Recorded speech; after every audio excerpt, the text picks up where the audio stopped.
This episode of the Justin Robert Young Podcast is brought to you by 309 of God's true followers.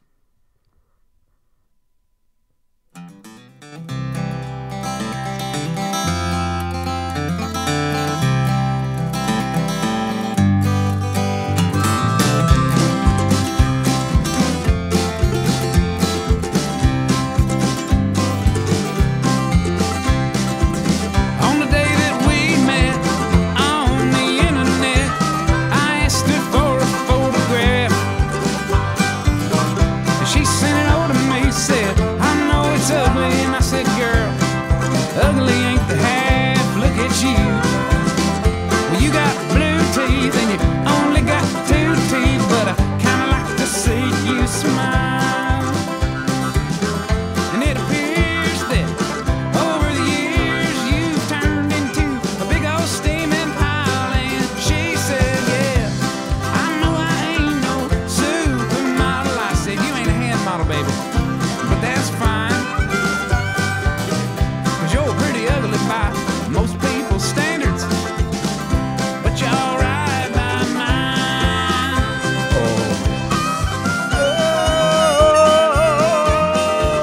Holy shit. You guys, though seriously, you guys, we're here. We are joined yet again for a Justin Robert Young podcast. I am but your humble host, Justin Robert Young, coming to you live and direct from the crown jewel of North Carolina, Whedon. No, I'm sure you might be saying, Justin, I've never heard of Whedon. In fact, under rigorous scientific testing, I doubt that it would even be real. Well, I am here to tell you that Whedon is a real place. I'm here. I'm in a hotel outside of a Pizza Hut. Wing Street, Walmart, Ruby Tuesdays, Subway. Well, it's just a veritable smorgasbord of all kinds of chain restaurants and shopping centers.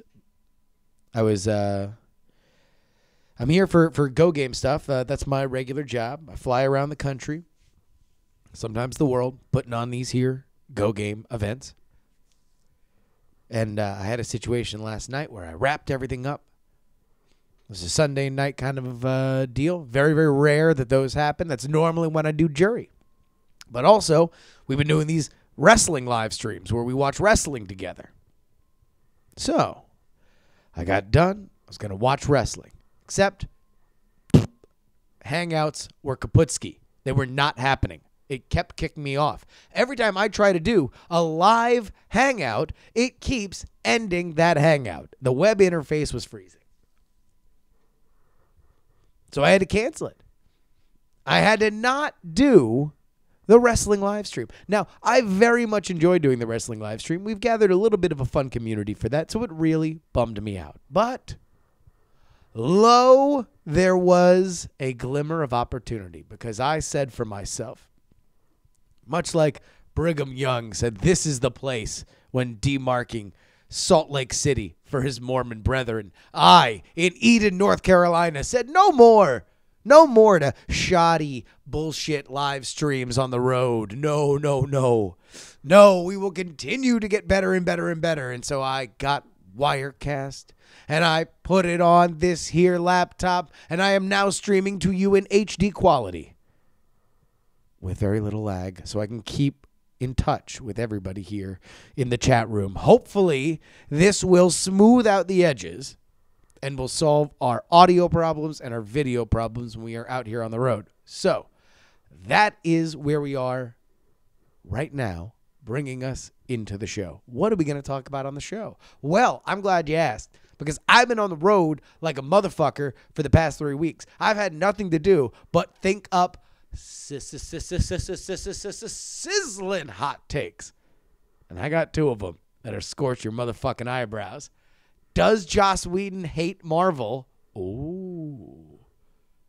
And I solve college athletics. All that, and we have a major world leader getting in trouble for pulling hair. All of the audio that's going to be here in the middle of the show is from my Go Game soundboard. I will be back in a few seconds.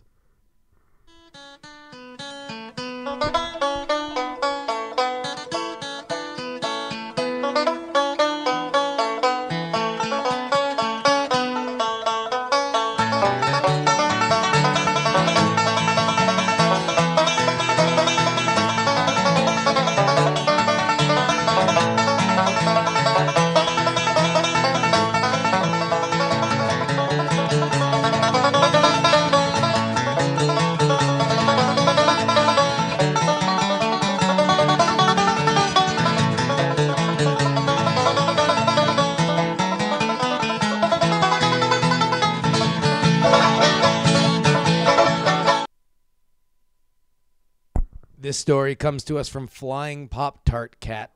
Flying Pop-Tart Cat, one of a long-standing and good friend to not only this, the JuRY show, but also so many other programs that we have done over the years.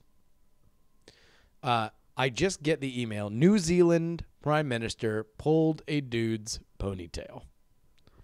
Pulled a dude's ponytail. So many amazing things need to go into this.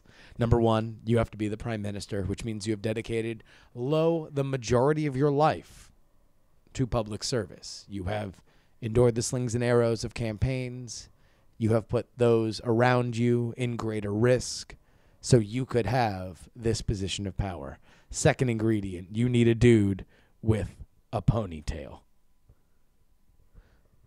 That's very important. Oh man. Okay. Geez. So this story, man, I thought I had things going on. I thought I did. I made myself a little doc. It was great. I had all these links kind of pre-populated in there, and all of a sudden I put in the wrong link. But here we go. This comes to you from, the BBC. The BBC. New Zealand Prime Minister John Key apologizes for hair pulling. We read from the article now.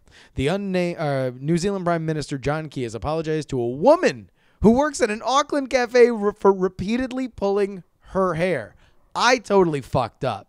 I literally put into my notes that he pulled a dude's hair. I thought it was a dude with a ponytail like Raffi or somebody who would be playing the acoustic guitar on the Embarcadero. But no. Apparently this was in a diner where the prime minister pulled a lady's hair repeatedly. We continue. The unnamed waitress wrote in a blog that he had tugged her ponytail on several occasions, even after she asked him not to. Mr. Key's office said on Wednesday that his actions were meant to be lighthearted, and he apologized. The incident has sparked criticism from an opposition party and the public. The waitress wrote on the daily blog that the hair pulling started during last November's election campaign when Mr. Key's National Party was reelected. She said that she had begun avoiding him whenever he came into the cafe, and he had told his security officers that she didn't like her hair being pulled. She said she finally told Mr. Key in person to stop in March, but he continued to do so. So, okay. I mean, is it a good luck thing? Is it something where homeboy just rolls into the diner and he's, yanking her hair as if it's like the bells of Notre Dame? Ding, ding, ding, ding. I'm in a diner. Hooray! I'm the prime minister. Mr. Key told reporters on Wednesday that he had, quote, a very warm and friendly relationship with the staff at the cafe, and, quote, we have lots of fun and games there. There's always lots of practical jokes and things. What? How could this have been done? You really, if you're the prime minister and somebody says, please don't pull my hair, and you just think, oh, it's a Josh a minute with you folks at the diner. Everybody loves a good hair pulling here and again. Quote, as politicians, our job is to make people feel safe at work, not bullied. We should expect higher standards of behavior from our prime minister, not this weird hair pulling. That comes from New Zealand's Green Party. Their representative is Metria Turai. This is great. The fact that you could legitimately put weird hair pulling in a gripe of another public figure makes me so happy. Like, what would be... I would think that the funniest thing a politician could get into in terms of a negative reaction would probably be a hair sniffing controversy, right? A hair, if you were in trouble because you were repeatedly sniffing somebody's hair, that's easily the creepiest thing you can do to hair, right? I mean, like taking out any kind of bodily functions, like the creepiest action you can take. Because sniffing's creepier than petting, right? Like, petting is more physically invasive, obviously. But if somebody just kept sniffing your hair, that's the creepiest. Who would be the best politician to get busted in a hair-smelling scandal? I want to hear what you guys think. JustinRobertYoung@gmail.com. Put jury in the subject line and tell me what politician, past, present, or future, would be funniest if they got into a hair-smelling scandal, just like Mr. Prime Minister Key out there in New Zealand got himself into a hair-smelling scandal. We will be right back. I'm going to ask the question. Nobody else is asking. Does Joss Whedon actually kind of fucking hate Marvel? We'll be right back. This is the Jury Show.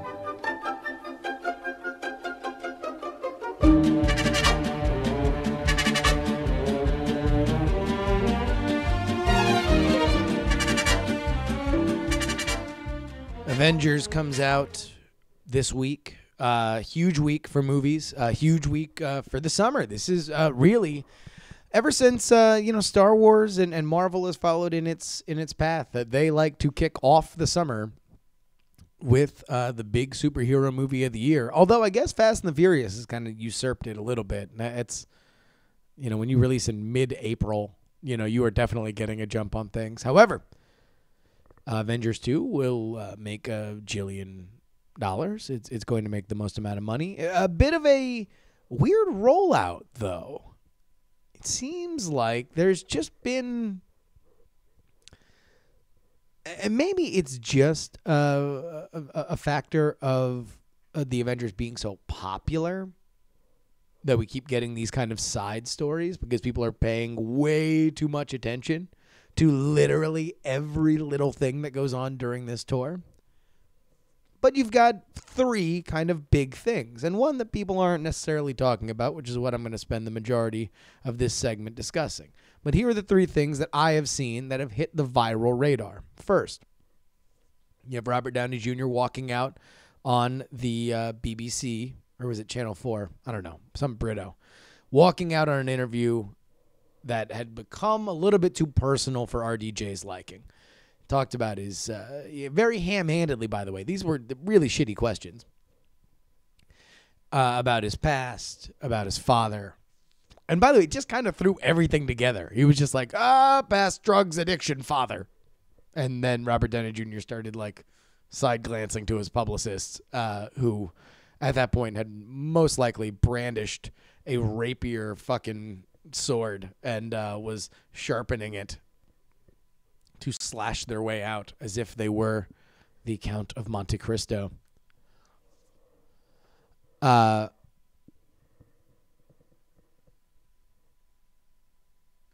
man, I think I have realized a major problem with recording video here, and that is that I am running out of space on this PC. That's fine. We're going to keep going. So there's that. Then you have Captain America and Hawkeye making a joke about Black Widow being a slut and a whore. Really stupid things to say. Not necessarily the worst of all scenarios in life, right?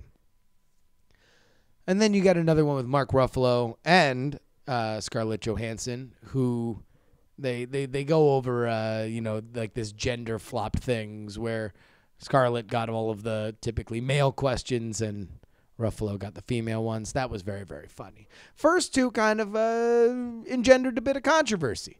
Robert Downey Jr. firmly was in the public's eye, the victim in the first one. But Renner and Evans got a fat pound of shit. And kind of rightfully so. Like, it's one of those things where it's like, all right, yeah, are they fucked up? Absolutely. But how long are we going to punish them for it? That's my thing. 24 hours? Fine. Whatever. Give them shit for 24 hours. That seems about fair. 72 hours out? It's like, at what point does the punishment not fit the crime?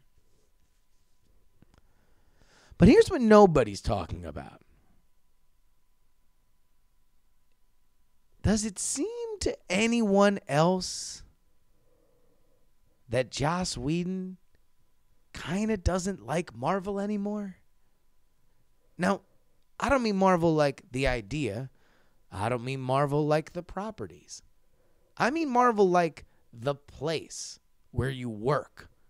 Like, there's a check that comes to Joss Whedon, and it is from Disney via Marvel. And I just kind of get the sense that this is a guy who is now no longer in that machine and is very happy about it. Here's what you first saw. I see on Twitter, it says first day as a free man.